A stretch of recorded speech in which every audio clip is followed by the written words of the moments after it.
주께서 이르시되 가라, 이 사람은 내 이름을 이방인과 임금들과 이스라엘 자손들에게 전하기 위하여 택한 나의 그릇이라.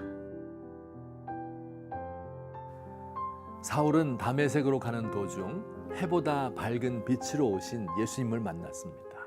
그 빛에 눈이 멀어 앞을 보지 못한 채 사흘 동안 먹지도 마시지도 않고 예수님과의 만남의 의미에 대하여 생각하고 있었습니다. 예수님은 한 신실한 제자를 사울에게 보내어 그의 눈을 띄워주고 복음의 의미를 알도록 가르쳐 주셨습니다. 사울이 정말 회심했는지 의심하던 그 제자에게 예수님은 사울이 예수님의 이름을 이방인과 임금들과 이스라엘 자손들에게 전하기 위하여 택한 나의 그릇이다, 이렇게 말씀해 주셨습니다. 그릇이 어떤 물건을 보관하거나 또 운반하는 데 사용되는 것처럼 회개한 사울은 예수님의 이름을 담는 그릇, 예수님의 이름을 다른 사람에게 운반하는 그릇이 되도록 하겠다 하는 것입니다. 성경이 말하는 그릇은 오늘날 우리가 생각하는 그릇과는 약간 다릅니다. 우리는 그릇이라 하면 밥그릇, 국그릇 등 주로 식탁에서 무엇을 먹기 위하여 사용하는 용기를 의미하지요. 그런데 성경에서의 그릇의 의미는 좀 더 넓습니다. 무엇인가를 담아 보관하거나 옮기는 것은 모두 그릇이라고 불렀습니다. 술을 마실 때 사용하는 잔, 끓일 때 사용하는 구리냄비, 기름을 담아 놓는 유리병 뿐만 아니라 곡식을 보관하는 광줄이나 자루, 물과 포도주를 담는 가죽부대도 모두 그릇의 일종이었습니다.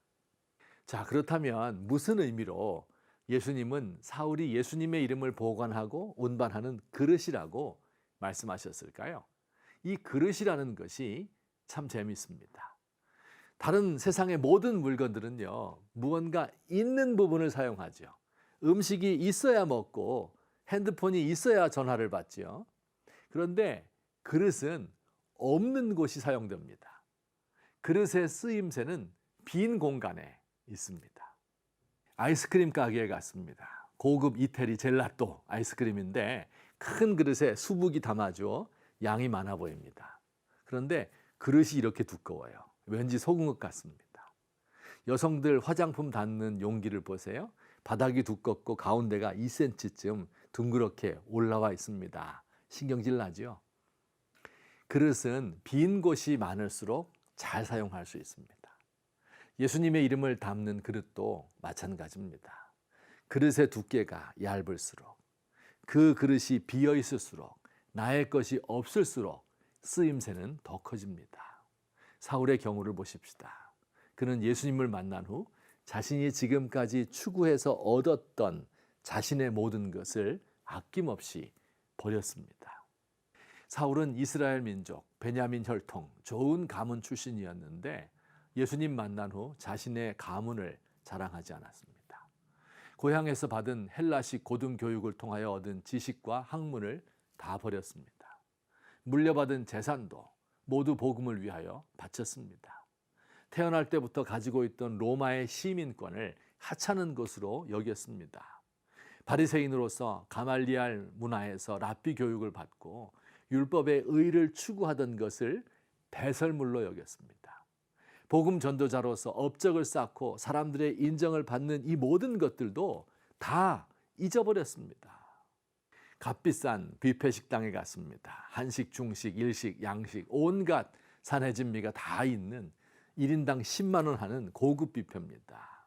모두 맛있게 먹었습니다. 그 식당에서 맛있게 먹은 음식들은 오래 기억에 남지만 그 식당의 그릇이 어떠했는지를 기억하는 사람이 있습니까? 오늘날 교회가 브랜드화하고 지도자의 이름으로 칭해지는 교회가 많습니다. 그러나 교회의 명성이 높아지고 지도자가 유명해질수록 예수님 계실 곳은 작아집니다. 사울의 진심이 담긴 고백입니다.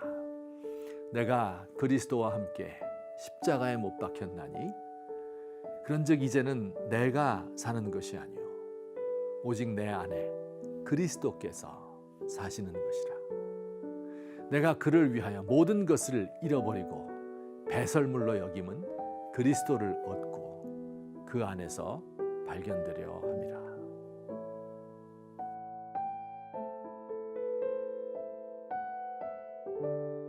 주님, 내 마음의 그릇이 너무 두꺼워서 예수님이 머무실 자리가 없습니다. 더러운 것들로 채워져 있어서 예수님을 몰아내고 있습니다. 드라마와 게임과 카톡과 유튜브를 볼 시간은 있어도 예수님의 말씀을 들을 시간은 부족합니다. 고적한 곳에 홀로 앉아 나의 영혼을 예수님으로 가득 채우고 싶습니다.